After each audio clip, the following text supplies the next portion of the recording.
কলেজের যে শিক্ষার্থীরা যারা আছে তারা চলাচল করবে, তারা কিন্তু এখন প্রায় রাস্তার মাঝখানে কি একটু গাড়ি চলতেছে, গাড়ির পরে আবার রাস্তার মাঝখানে যে এই বছরে এই মানুষের চলাচল করতেছে, রাস্তার মাঝখানে মানুষ চলাচল প্লাস গাড়ি চলাচল দুটা রাস্তার মাঝখানে, যে রাস্তার সাইডে এবং ফুটপাথ, এটা হকারের নিয়ন্ত্রণ।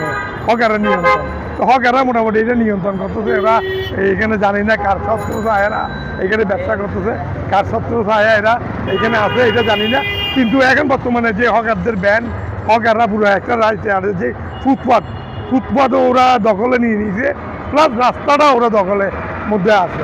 দৌড়া যারা দখলে থাকার কারণে মোটামুটি যে মানুষ যারা চলাচল করে তারা একটু সমস্যা ক্রিয়েট করতেছে। এইটাই আমি একটু আমার বন্ধুদের জিজ্ঞেস করবো, একটু কথা বলবেন ভাইয়া?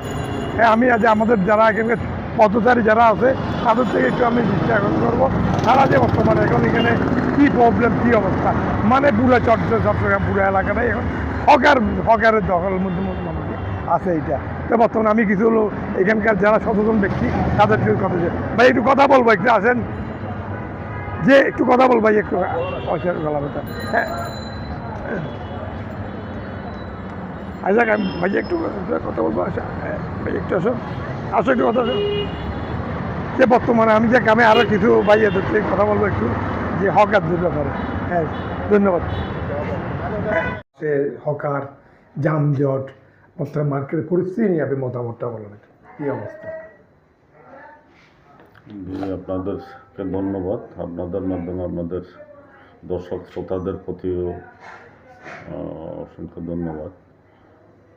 আমাদের কেয়ার ইলিশিয়াম শপিং মল এটা 2005 সাল থেকে চালু হয়েছে।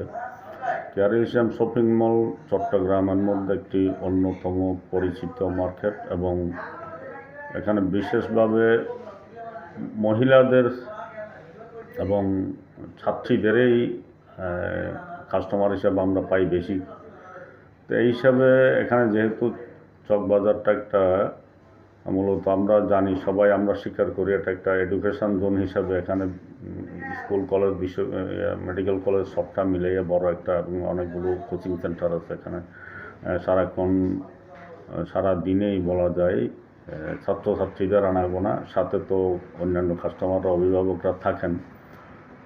তো যানজট বিষয়টা চকবাজারের জন্য একদম একটা বড় আপদ হিসাবে এখন দেখা হচ্ছে।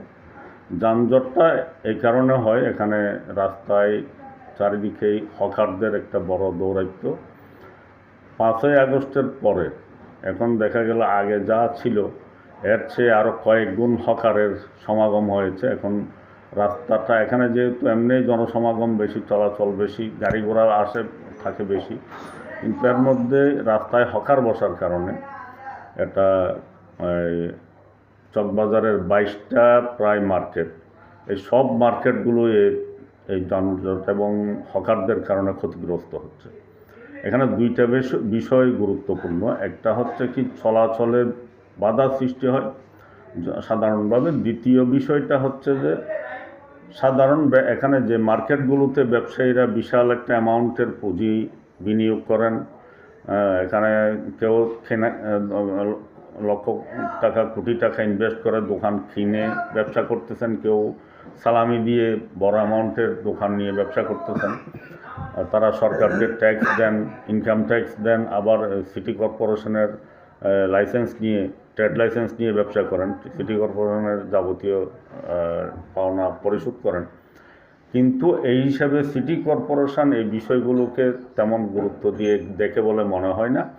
আমরা যখন অভিযোগ করি বা বারবার বলা হয়, মেয়র মহোদয় বলেন যে একটা ব্যবস্থা করা হবে, এই মাসের মধ্যেই করা হবে, এবং উনি এক সময় একটু উদ্যোগ নিলেন যে মূল রাস্তাগুলো থেকে সরিয়ে এনে রশিদ খাদারি লেনে এখানে তাদেরকে করা হবে। কিন্তু ঘটনাটা হয় এরকম, আমার এই মার্কেটটা হচ্ছে রশিদ খাদারি লেনেই। এখন যদি 22টা মার্কেটের সব দিক থেকে হকারদেরকে এনে রশিদ খাদারি লেনে বসানো হয়, তাহলে এই মার্কেটটা আরও বেশি করে ক্ষতিগ্রস্ত হয়। তো এই বিষয়গুলো আমরা মেয়র মহোদয়ের দৃষ্টি আকর্ষণ করছি এবং আমরা আমাদের মার্কেটের পক্ষ থেকে বৃহত্তর চকবাজার ব্যবসায়ী কল্যাণ ফেডারেশনের পক্ষ থেকে এবং এখানে আরও একটা সমিতি আছে যে চকবাজার ব্যবসায়ী কল্যাণ সমবায় সমিতি লিমিটেড, এগুলোর পক্ষ থেকে বিভিন্নভাবে আমরা ডিসি ট্রাফিক থেকে শুরু করে বিভিন্ন বিভাগে বিভিন্ন সময়ে আবেদন করা হয়েছে এই যানজটটা কমানোর জন্য, হকার মুক্ত রাখার জন্য। কিন্তু এটা সময়ে বলা হলেও কিন্তু এ পর্যন্ত হয়ে ওঠেনি। পূর্বতন ওসি সাহেব যিনি ছিলেন জাহেদ সাহেব, ওনার সময়ে 1.5 মাসের জন্য আমরা অনেকটা মুক্ত ছিলাম, উনি উদ্যোগ নিয়ে হকার মুক্ত রাখছিলেন।